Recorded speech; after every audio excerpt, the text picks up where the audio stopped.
Have you ever noticed how, in a crowded room, there's always one man people naturally gravitate toward? He's not the loudest, he's not the richest or the most physically imposing, and yet he holds a certain gravity, a quiet authority, a presence. He moves differently. While others scan the room with restless eyes, chasing attention or validation, his gaze remains calm, steady, unflinching. While others split their focus between saying the right thing and angling for what they want, he speaks and listens with full presence. While most perform, juggling dominance and desperation, he simply is. Rooted, unshaken, at ease in his own body, and women respond to him differently. They relax, their shoulders drop, their eyes soften. They share thoughts they rarely speak aloud to other men, not because he's manipulating or posturing, but because he isn't. His presence demands nothing, his energy doesn't take, his attention doesn't drain. He's not performing to impress or pretending to be harmless. He's simply whole. What sets him apart isn't a tactic. It's an entirely different relationship with the energy flowing through him. In a world where most men remain fused to their sexual drive, unaware of how deeply it shapes their behavior, this man has done something radical. He has disentangled himself from it, not by repressing desire, not by pretending it doesn't exist, but by refusing to be ruled by it. Carl Jung understood this transformation. He wrote, "Where love rules, there is no will to power, and where power predominates, there love is lacking. The one is the shadow of the other." The desexualized mind is not neutered, numb, or passive. It is liberated. It feels desire more consciously, not less.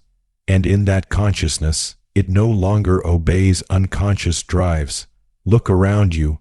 Everything, from advertising to entertainment to algorithms, is engineered to keep men stuck in their lower centers. Lust is weaponized. Female bodies are commodified. Attention is harvested. Insecurity is monetized. The system thrives on unconscious men who can be predicted, manipulated, marketed to.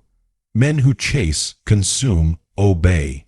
But a man who wakes up from that trance, a man who pulls his awareness out of his instincts and reclaims it, that man becomes dangerous, free, whole. Jung foresaw this long before it reached today's extremes. In Modern Man in Search of a Soul, he warned, the gods have become diseases.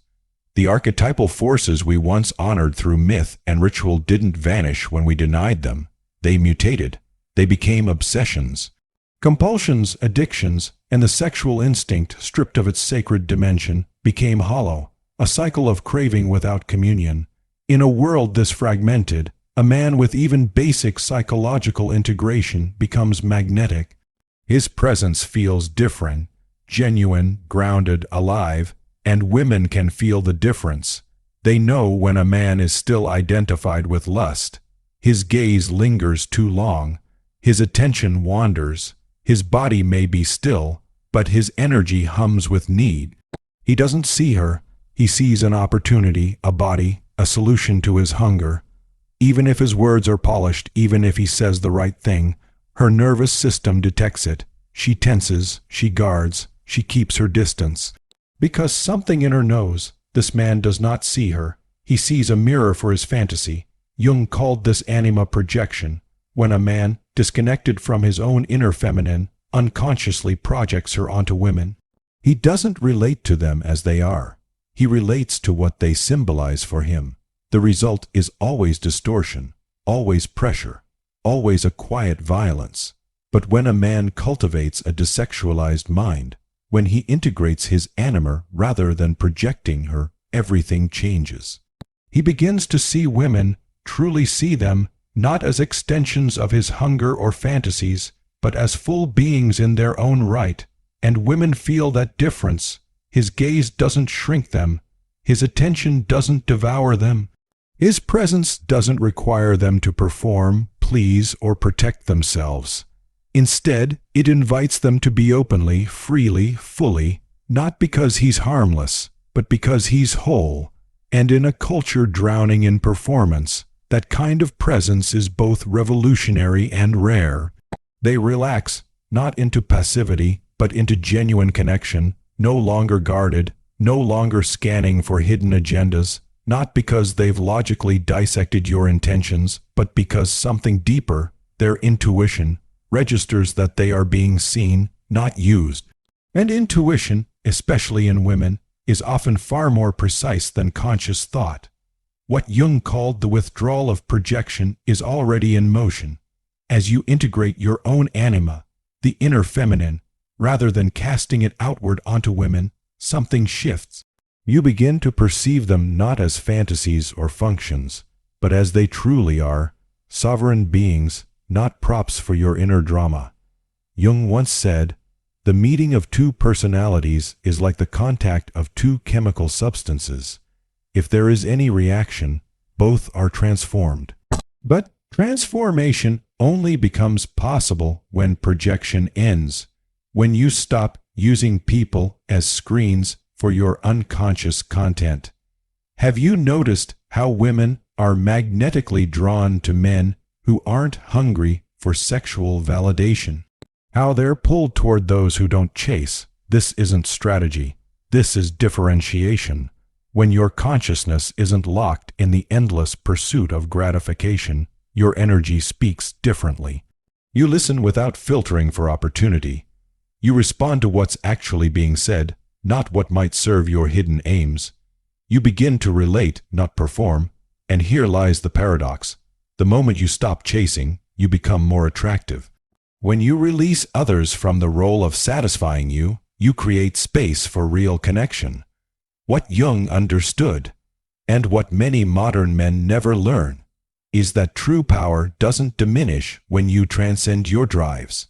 It expands because you're no longer at the mercy of compulsions that were never truly yours to begin with. This deepened power extends far beyond relationships. The undifferentiated man, still identified with lust, lives in a cycle of perpetual hunger. Satisfaction, when it comes, is fleeting. Another woman, another conquest, another fix, and yet the inner emptiness remains, the gnawing ache returns. But when you break the loop, something astonishing happens. You begin to experience contentment without acquisition. Your self-worth is no longer built on conquests. Your peace isn't dependent on validation. Your fulfillment flows from within, untouched by the instability of external approval.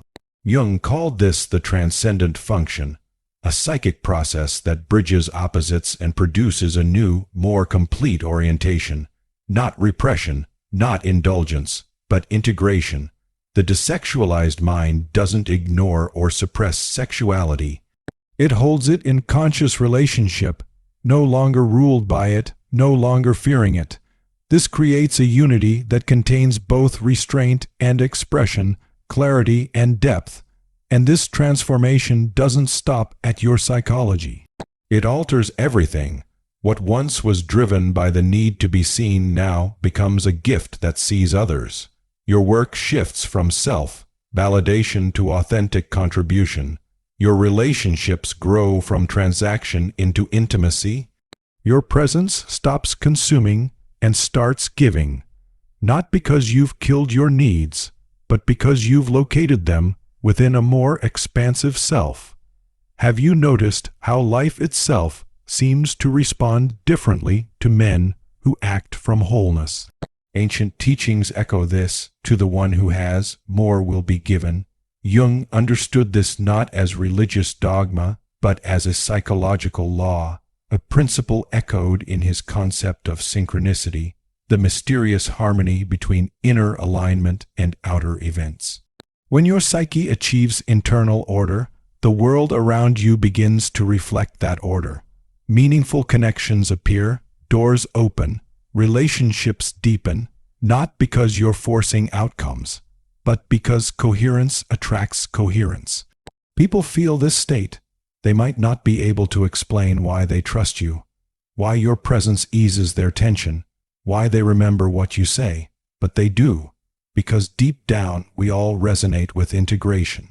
We are drawn to wholeness, and in a world of fractured, performing men who speak of peace while radiating chaos, who speak of virtue while hiding shame, you stand apart, not through domination, but through integration. Developing the desexualized mind does not mean rejecting sexuality. It means liberating it from compulsion, redirecting it from fantasy to intimacy, transmuting it from hunger into presence, and paradoxically, this makes your sexuality more powerful, because it now flows from centeredness, not scarcity, from wholeness, not wound, from presence, not performance.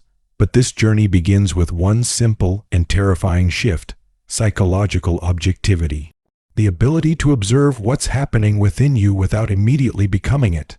To see desire arise and say, "Ah, there it is," rather than, "This is me." That moment of observation creates space. And in that space, transformation becomes possible. That space is where freedom lives. And to create it, you must confront your shadow.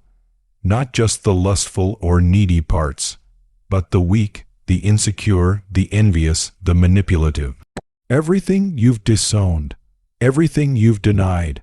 Because whatever you reject in yourself, Jung's concept of the shadow stands as one of the most profound and essential contributions to the understanding of the human psyche. In Aeon, Researches into the Phenomenology of the Self, he writes, "The shadow is a moral problem that challenges the whole ego personality. For no one can become conscious of the shadow without considerable moral effort. To become conscious of it involves recognizing the dark aspects of personality as present and real. And this is where the journey of the desexualized mind truly begins, not in the renunciation of desire, but in the moral courage to see the self as it is, not as we wish it to be." Most men spend their entire lives avoiding this confrontation. They project, they chase, they rationalize. But Jung warns us, everyone carries a shadow, and the less it is embodied in the individual's conscious life, the blacker and denser it is. Your shadow gains its power not from its darkness, but from your refusal to look at it. What you resist persists, and what you deny doesn't disappear. It simply rules you from the shadows, shaping your behavior, your relationships, your desires, and your addictions without your awareness. To develop a desexualized mind, shadow work is not optional. It is foundational. But shadow integration alone is not enough. You must also strengthen the conscious ego, not inflate it with grandiosity, but forge it into something solid enough to face the unconscious without being swallowed by it. A weak ego becomes whatever it feels in the moment. It is possessed, consumed, reactive. But a strong ego stands firm. It observes rather than identifies, engages without collapsing. And as your ego matures and your shadow integrates, something extraordinary begins to emerge.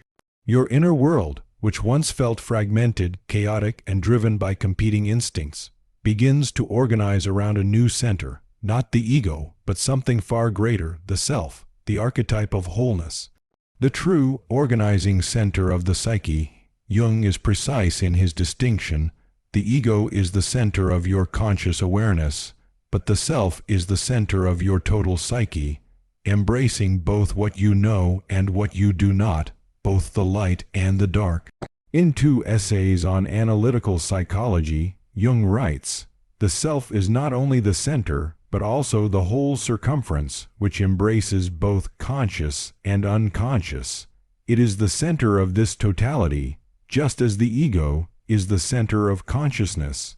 This relationship between ego and self is the axis around which the desexualized mind begins to form. From right relationship with the self, something even more vital arises: inner authority. No longer driven by compulsions or dependent on others for validation, you begin to source meaning, value, and direction from within. Confidence becomes quiet, stable, and deep, not the brittle bravado of an inflated ego, but the grounded certainty of a man who knows who he is. Jung wrote extensively on this mystery. The attainment of the self is the finding of God.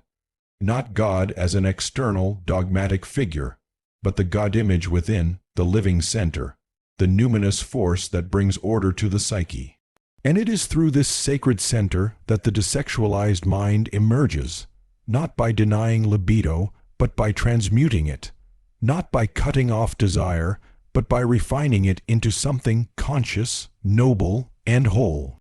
Jung's work, The Ego and the Unconscious, describes how the ego must stop identifying with psychic contents and instead form a living relationship with them. This is the work of active imagination, the ability to converse with the inner figures, energies, and symbols that arise from the depths, rather than being ruled by them in ignorance. These are not abstract theories. This is the process of individuation, becoming the unique individual you were meant to be, and you cannot individuate while remaining fused with raw, undifferentiated libido. You must differentiate your energies, direct them, not be driven by them. But this path is not a straight line. It is not a single awakening, forever preserved. It is a cycle, a spiral. You will glimpse clarity, then regress. You will rise into awareness, then fall back into compulsion. This is not failure. It is the nature of inner transformation. Each cycle deepens your integration. Each return carries you further inward. Each confrontation with the shadow sharpens the strength of your ego and deepens the emergence of the self. Jung called this spiraling path the circumambulation of the self, a sacred movement around the center, not unlike the ancient rituals that encircled temples and altars. Again and again we circle the truth, not to escape it, but to deepen our relationship with it. This Jung called the opus, the great work, the psychological alchemy of turning base material into gold. In psychology and alchemy, Jung showed that the ancient alchemists were not merely primitive chemists. They were mystics, unconsciously working through the very same process we now recognize as individuation. Their goal, the transformation of lead raw, chaotic instinct into gold, differentiated, conscious psychic energy. And this is the invitation of the desexualized mind, to withdraw projections, confront the shadow, strengthen the ego, and orient the psyche around the self. To reclaim your energy from the compulsions that enslave you, to move through the spiral with humility and devotion, to become slowly, fully, irrevocably whole. The power of a desexualized mind, a Jungian journey to psychological wholeness. This alchemical process begins with a descent, what Jung called negrido, the blackening. It is the confrontation with the shadow, the buried instincts and unconscious patterns that bind you in silence. Most men run from this, but you are not most men. Then comes albedo, the whitening, the emergence of new consciousness, fragile but clear, a moment when light returns not as illusion, but as inner knowing. And finally, rubedo, the reddening, the reintegration of instinct, of fire, of passion, but now transmuted, no longer chaotic, no longer in control, transformed, purified, and reintegrated at a higher level. This is where the desexualized mind emerges, not in the rejection of instinct, but in its transfiguration, not in denial, but in conscious relationship. The rewards of this inner work ripple through every layer of life. Your relationships transform, especially with women. Why? Because you no longer seek to extract something from them. You no longer use intimacy as a salve for unconscious wounds. Instead, presence becomes your offering. Not performance, not persuasion, presence. Your work deepens too. No longer a scramble for validation, but an expression of authentic purpose. You're no longer trying to fill the inner void with outer achievement. You create from fullness, not lack, and then your very presence begins to shift. People feel it. They may not know why, but they feel it. Especially women, they sense the absence of hidden agendas. They feel the purity of your gaze, not as an objectifying force, but as recognition, as safety. In a world drowning in sexual objectification, the man with a desexualized mind becomes a refuge, a sanctuary. He is the man others are drawn to without understanding why, not because he has techniques, not because he's mastered seduction, but because he has become free, free from the unconscious drives that manipulate most men without their awareness. That freedom is magnetic, it cannot be faked, and it cannot be taken. This is the weapon Jung understood, the psychological sword forged through individuation, the slow, courageous work of becoming whole. And the question isn't whether this kind of freedom is real. It is. The question is, are you willing to do what is necessary to claim it? Because when you develop a desexualized mind, when you free yourself from blind identification with libido, you do not become less of a man. You become what most men never dare to be, a complete human being, and in that completeness lies a power others can sense, but never fully understand until they've walked the same path. So I ask you, how long will you live ruled by unconscious forces? How long will you confuse reaction for choice? How long will you remain fragmented when integration is possible? The path toward the desexualized mind is not easy, but those who walk it discover that what truly matters was never outside of them. It was always within reach, hidden beneath layers of identification. Liberation begins with a simple but profound shift in awareness, from blind identification to conscious relationship, from being possessed by desire to standing in stable presence, from psychological slavery to the freedom of clarity. This shift changes everything. You change, and in that change lies the greatest power a man can know, the power to choose his own path, to create his own meaning, to become the author of his existence rather than its subject. The world responds not because you're manipulating it, but because you've aligned with a deeper truth, the truth that wholeness attracts wholeness, consciousness creates coherence, the integrated psyche magnetizes corresponding realities.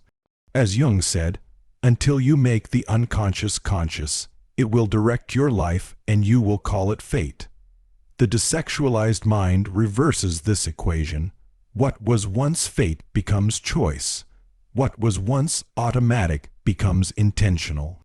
What once rose from below now flows from above. This is not mysticism. This is psychological reality. When you step out of compulsive desire, you create a field of stability, of coherence. People, especially women, feel this. Their bodies trust you before their minds understand why. You become the rare man they open to not because you demand it, but because they feel safe in your presence, safe to be seen, safe to unfold, safe to be. This is the desexualized mind, modern man's most powerful and most misunderstood weapon, not to conquer others, but to reclaim himself. This is the freedom that awaits beyond identification. This is the power born not from force, but from wholeness. The choice is yours. Remain enslaved to unconscious drives, or begin the journey toward inner sovereignty. Remain reactive, or become reflective. Remain fragmented, or become whole, because everything changes when you are no longer driven by undifferentiated libido. You change, and that change isn't the end of your power, it's the beginning of a rare kind of power, the power that comes from psychological wholeness.